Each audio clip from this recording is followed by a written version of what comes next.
virtual reality. The new AR, VR life. VR 2.0. We are in the beginning of the next technological revolution, right? And I would agree with that statement. The rest of 2023 could be unlike anything we have experienced before, with new companies entering the VR space, and in Meta's own words, the transition to VR 2.0. And that's what we'll explore in this video, why the next 6 months of VR could blow your mind.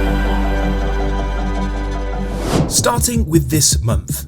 Now, this is the calm before the storm of events, but still comes with its own surprises. Update V54 is here for the Quest, and it comes with one pleasant feature. Apart from some quality of life improvements, you now have the ability to change your skyboxes in your home environment. You can load your own 360 images onto the skybox, but unfortunately your friends won't see the same skybox as you, as it doesn't download to their device. But this is the first personalised, customisable option we've had for our home environments, and it's good to finally add that personal touch. The PlayStation event will also start 25th of May, which should be a big one for new VR games, as the PlayStation VR is now out in the open, and I expect them to try and claw in some new buyers with tasty PlayStation VR games. Moving on to June.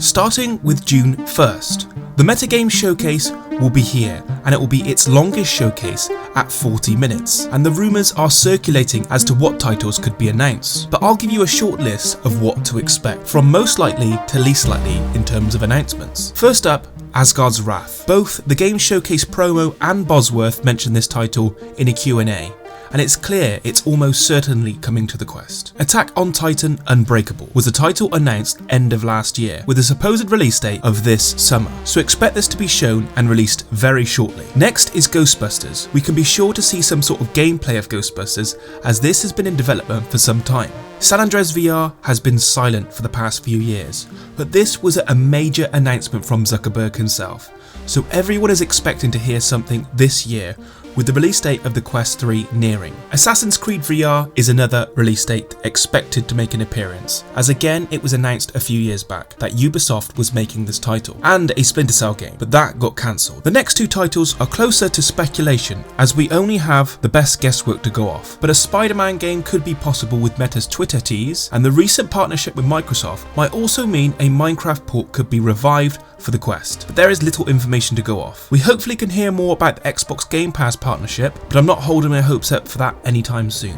Now, moving on to a few days later, at the Apple event, running from June 5th to June 9th, and unless you've been hiding under a bunker, you'll see that VR is all over the news. It is rumoured that Apple will be announcing their VR device at this event, and Apple usually releases their products very close to these announcement dates. In terms of likelihood, I put this one as highly likely, as Palmer Luckey, the founder of Oculus, is commenting on how incredible this device is. It will unfortunately be a high-end, high-priced device. As per the latest leaks, the reported Reality Pro will use an external plug as the battery pack, feature micro OLED displays with 2 4K panels per eye, 120 degrees field of view, 16GB of RAM, and the incredibly powerful M2 chip. It will have several external and internal cameras for face and eye tracking, and 6 degrees of freedom. The Reality Pro will apparently favour hand tracking over controllers, as this is intended for productivity, but that M2 chip will be capable of near PC level gaming, so much more is possible. This is supposed to set the high-end benchmark, with a slightly less capable, more consumer-friendly version to come shortly after that. Now, there is a quiet period between June and October, but expect this to be filled with games from the announcements, as this is usually their window for release. We can also start to expect real-world AI integrations now that ChatGPT's API is out in the open, so expect more complex dialogue from your NPCs, or maybe even your own assistant or characters within your home space, as Meta is really pushing AI with their new systems supporting 16,000 NVIDIA GPUs, so we can expect integrations within Horizon Worlds and possibly your home environment very shortly. But the big one coming this year, and what Meta is dubbing VR 2.0, is the Quest 3.